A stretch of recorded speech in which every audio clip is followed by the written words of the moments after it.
Well, hello there and welcome back. My name is Stephanie Safarian, and you're listening to episode 497 of Sustainable Minimalists.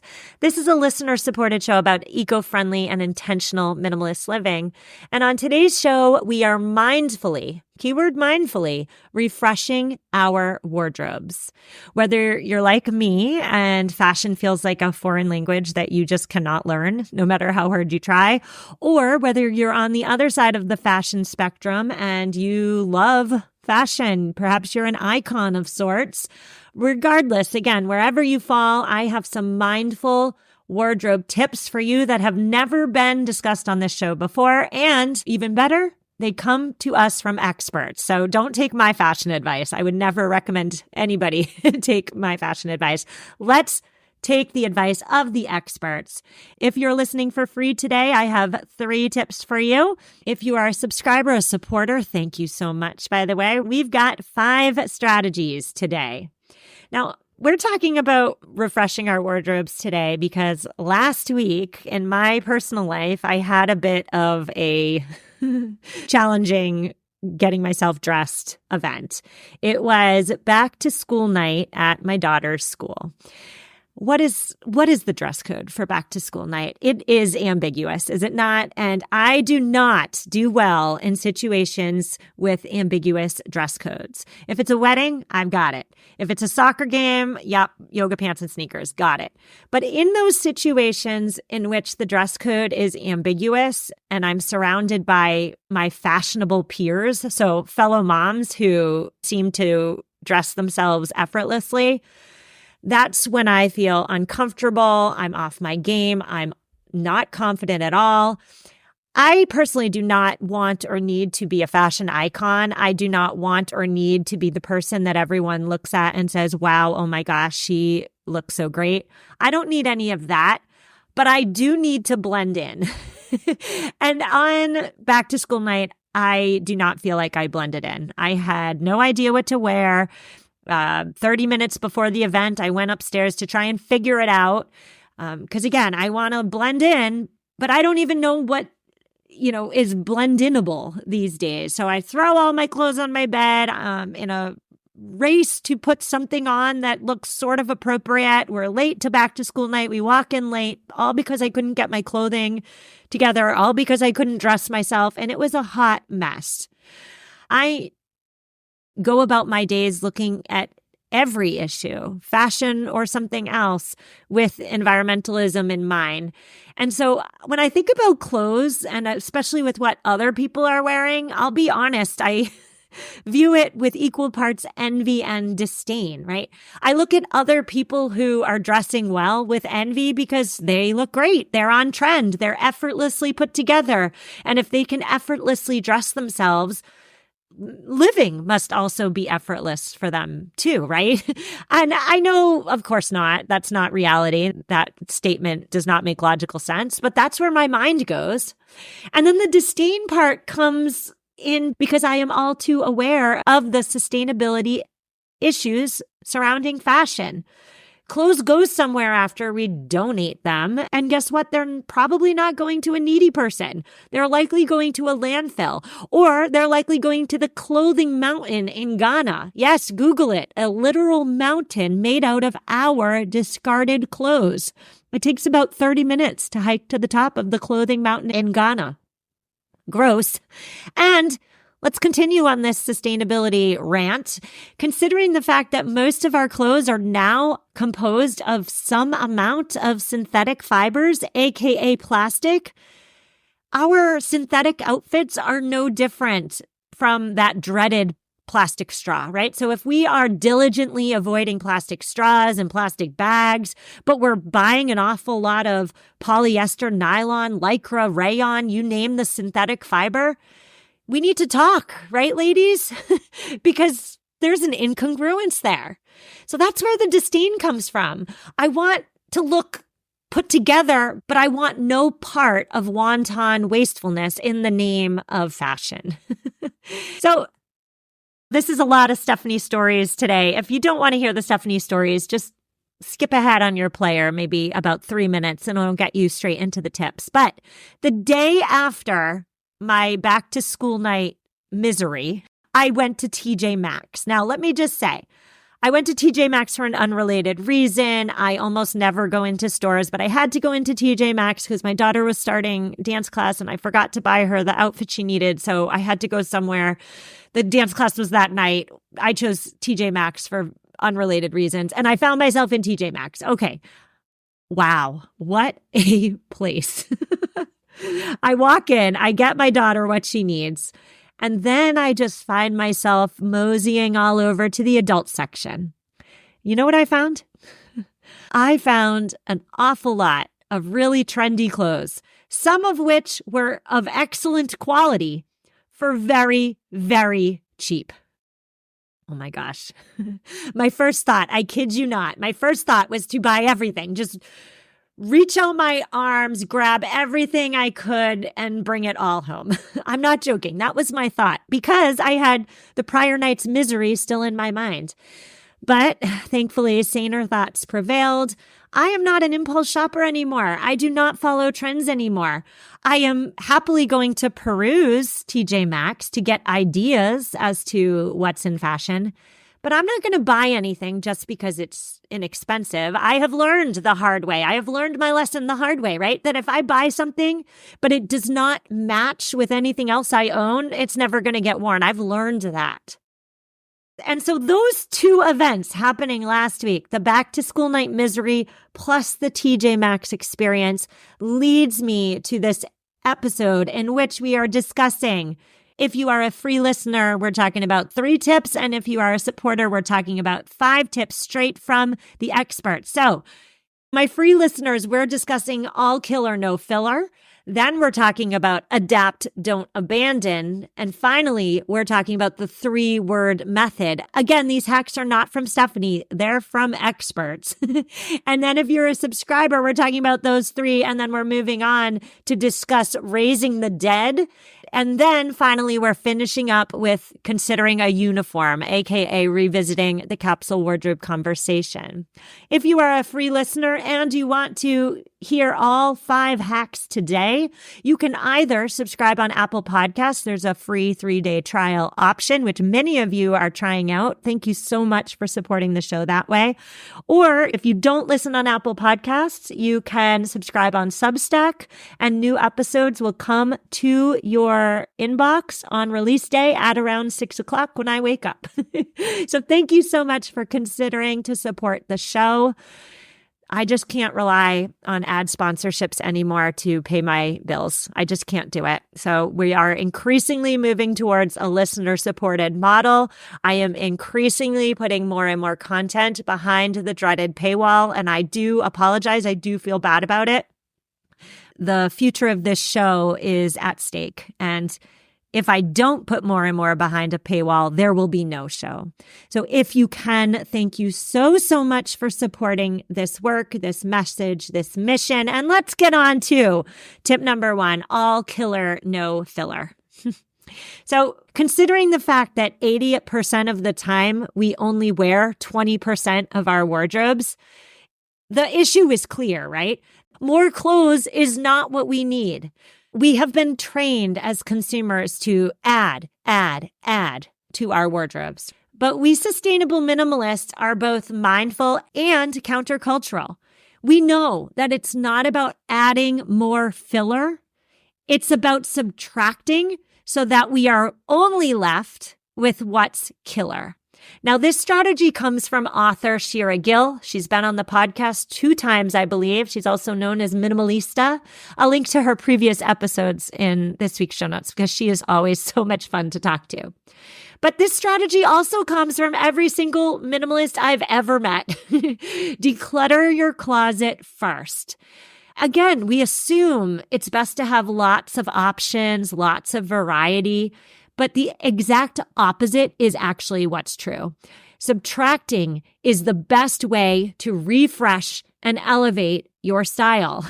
Editing your wardrobe gives you the chance to eliminate those dead ends, which are, of course, those items that never quite worked, that don't match anything else you own, that are too hard to incorporate into some sort of cohesive outfit. And guess what? A pared down wardrobe means you're only wearing your favorite pieces without the mental fatigue associated with sifting through the junk to get to the stuff that actually looks good, that flatters, that feels good, that you are always going to wear anyway. You just are getting rid of all the excess that prevents you from getting to the stuff you are always going to put on. I will say too, going back to my back to school night problems, I have a very pared down wardrobe these days, and I still had trouble getting dressed. If I had a larger wardrobe of more stuff, I know that getting dressed, which was hard on back to school night, would have been way harder. I would have had more choices. I did not need more choices in that moment. I needed less. So when we talk about focusing on what's killer and getting rid of the filler, we need to remember that mediocrity has no place in our closets. We're not settling for keeping items that are just good enough. We instead are identifying and highlighting and bringing to the forefront the cream of the crop, which are those pieces that are essential and add value to your life and feel good. We're editing down our wardrobe so that the killer items come to the forefront. We see them first. Now, if you still don't know what's killer in your closet versus what's filler, what's killer, according to designer Tory Burch, is black and white neutral bases. I'm talking t-shirts. I'm talking long sleeve shirts that are well made with natural fibers that flatter your body. These should be staples in everybody's closet. So well-fitting, well-made base layers. No branding on them either. Just well-fitting, well-made bases. Invest in natural fabrics for these bases. I'm talking wool, perhaps cashmere, perhaps Pima cotton, perhaps even silk. These are natural fibers, natural meaning made in the natural environment. They stand the test of time. That's as opposed to those plastic fibers, lycra, spandex. Yes, it's nice to have a t-shirt with a little bit of stretch, but guess what? Something that stretches can and does stretch out of shape with time. Now, what else does Tory Burch have to say? She recommends, again, black and whites, as well as a single, just one, not 12, just one incredibly well-made accessory in a bright color. So like that pop. Maybe it's a bright pink handbag. Maybe it's a red trench coat. I don't know what it is for you, but one single pop of accessory. Perhaps you also add in a well-cut blazer that fits you. Perhaps you even had it tailored so it fits you like a glove. Perhaps you have a chic trench coat that goes with any outfit, any event. What I'm getting into here is building the foundation, the building blocks of a sustainable wardrobe. The foundation of a sustainable wardrobe, my friends, is fewer but more beautiful and more well-made investment pieces. Keyword investment.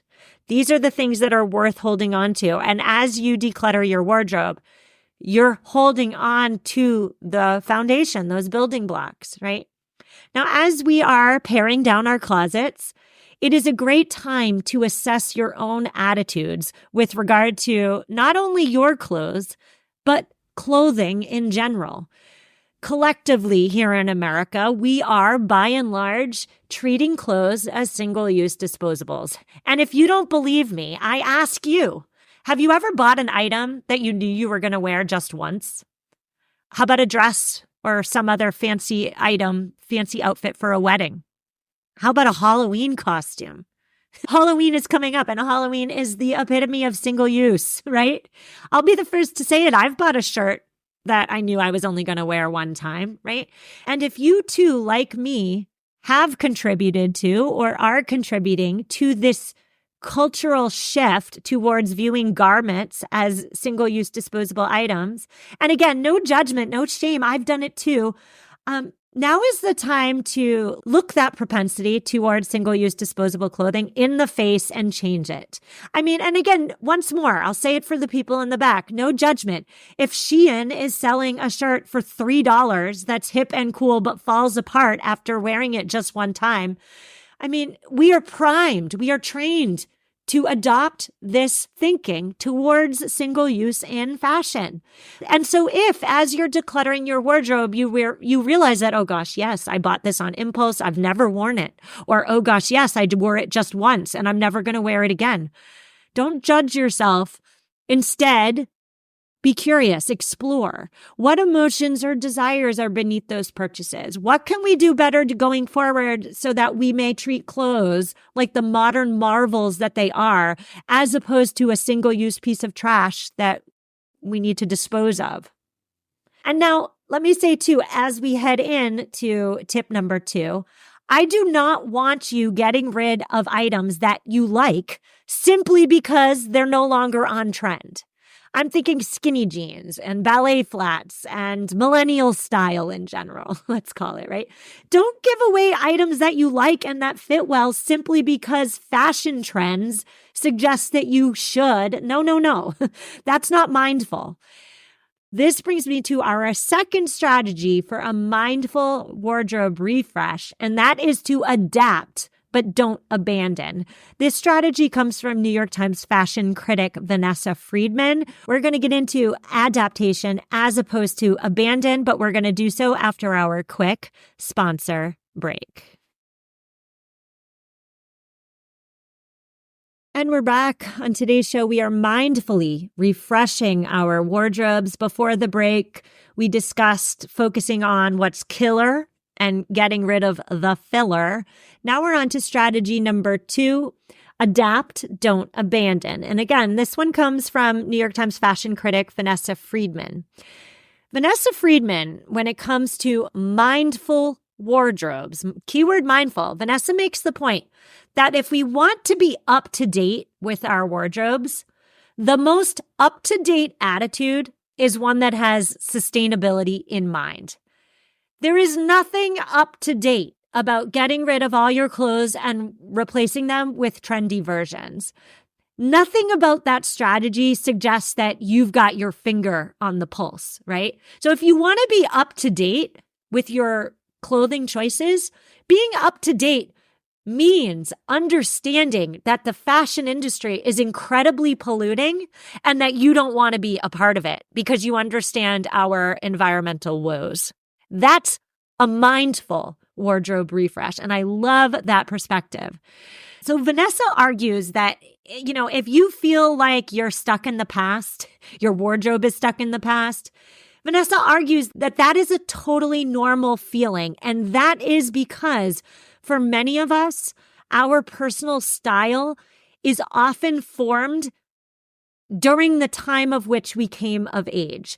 Because when we came of age, that's when we started buying our own clothes and we had to figure out what it meant to navigate our identity in the outside world. So if you are around my age, if you're about 40 or so, perhaps you feel like you are stuck in a millennial style. Millennial style, of course, is characterized by skinny jeans and ballet flats, or skinny jeans paired with a riding boot.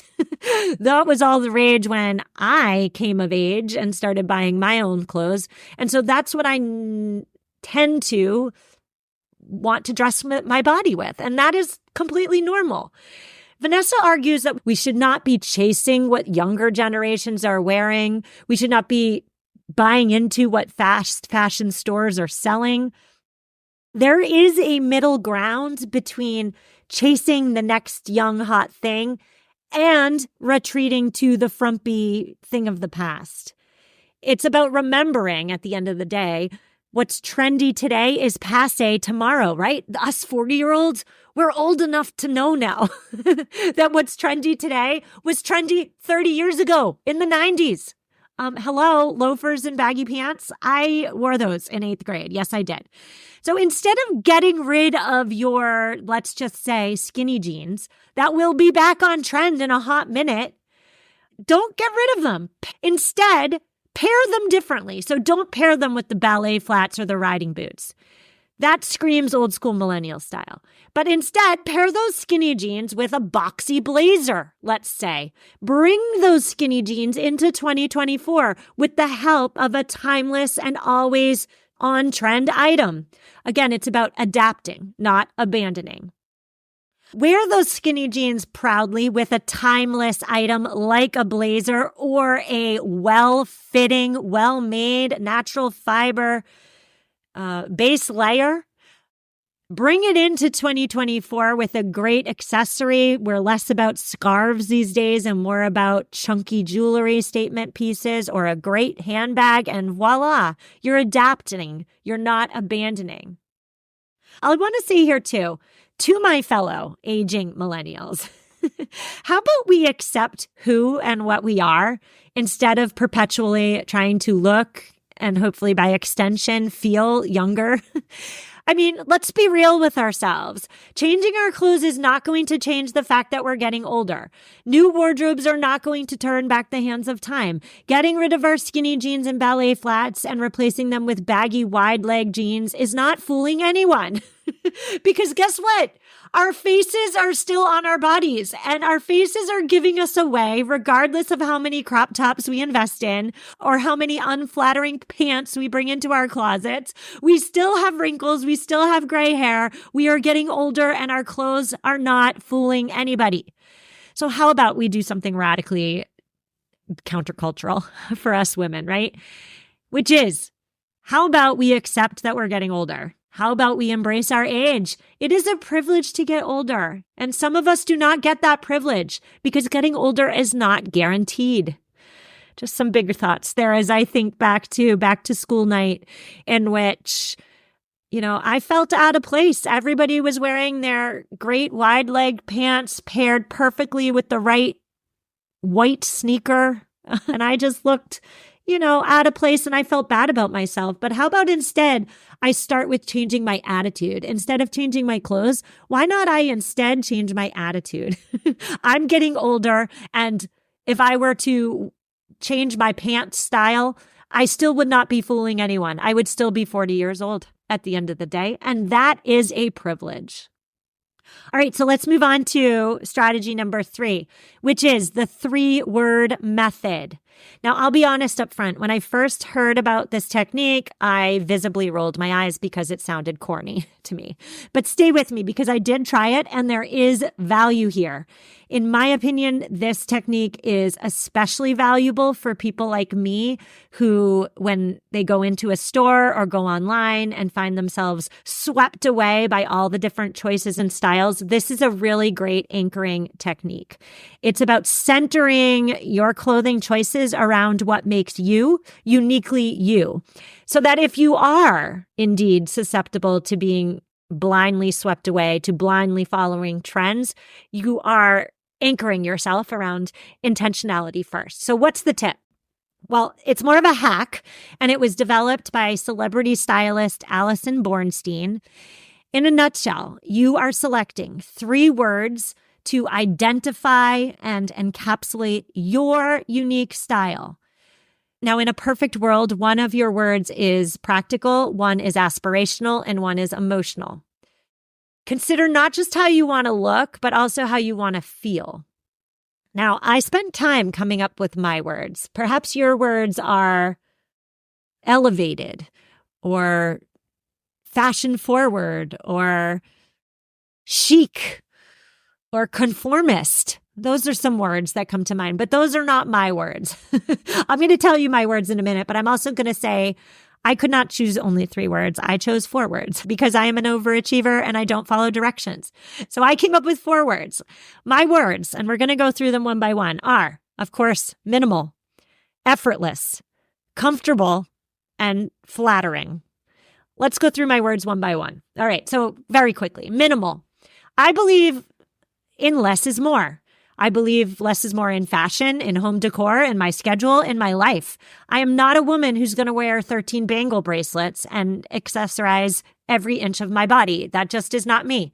So minimal is one of my words. Next word I came up with is effortless. I don't want to just look like I easily breezily dress myself. I want to actually dress myself easily and breezily because fashion is not a priority for me. I do not want to waste my time worrying about my clothes. I want to be put together, but I don't want being put together, the act of getting put together. I do not want that to take extra time, extra mental energy, or extra money. So effortless. Next up is comfortable. I am without a doubt a comfort shopper. If I'm not comfortable, I'm either A, neither going to wear the piece of clothing in question, or B, wear it once, be miserable, feel self-conscious, and then never wear it again. I have to be comfortable because when I feel comfortable, I feel confident. But if my jeans are just a little bit too tight at the waist, or when I'm concerned that my bra is making those little fat bubbles on my back where the strap is too tight, like I'm off my game. And if I'm off my game, I'm not presenting as my best self. I'm worrying about my outfit instead of being present. And that just doesn't work for me. So the word is comfortable. And finally, my fourth word. It's not the best word, but I couldn't find a better adjective. So my word is flattering. I want my wardrobe to flatter my unique body type. I am a petite woman. I am 5'2" on a good day, and I have some junk in my trunk. So chunky, loose-fitting tops are not my jam. They make me look squatter and wider than I actually am. So yeah, even though boxy, oversized sweaters are on trend, they are not flattering for me on my unique and one-of-a-kind special body. Sure, they look great on 5'10", skinny as rail models, but they don't look good on me, and that's okay. So if I have a choice between something that's flattering and something that's on trend, I want to be the type of shopper who buys what's flattering, even though it's not, what everybody else is wearing. Okay, so my words: minimal, effortless, comfortable, flattering. These are my shorthand anchors to help me when I go shopping, to help me when I make outfit decisions. This is about choosing a personalized style statement at the end of the day that can help refine your style and help you make more intentional decisions. I really suggest everybody, if you have 2 minutes, stop and think about what are your words? How do you want to present in the world so that the next time you go to TJ Maxx, let's say, you don't reach out your hands and grab all the things. That's what those words are for. To my subscribers, stay with me. We're moving right along to 2 more techniques straight from the mouths of experts. If you are a free listener, I have a quick eco tip for you. It comes from Dana. Dana is a longtime supporter of the show. Dana says she loves to travel. She's traveled for many years, but she hates the waste that comes with traveling, especially flying internationally. So Dana brings her own reusable silverware on flights. When meals are served, she usually just asks for the entree and nothing else because the extra she finds usually does end up becoming waste. She carries a large canteen of water so she doesn't have to use or buy bottled water. If she gets something to drink, she just asks for the can without the cup with the ice in it to reduce plastic waste. Dana's major tip here, those are smaller tips, but the underlying feature of her tip is that some people tend to be afraid to make special requests, like saying no to the plastic cup or asking for just the can. But she wants to empower all of us to make the special requests. She has never had pushback. She has never had a problem. So thank you so much, Dana, for empowering all of us to use our voices. Ask, make those special requests. Listeners, we'll be back on Thursday with our interview, and it's a good one. I'll see you then. Reach out if you need me. Leave this show a review if you like it. Thank you so much. And please, if you can, consider becoming a paid supporter for $5 a month or $50 a year. I think it's even cheaper on Apple. I think it's $44.99 on Apple. So please consider it. And thank you so, so much. I will see you Thursday. Reach out if you need me, and take care.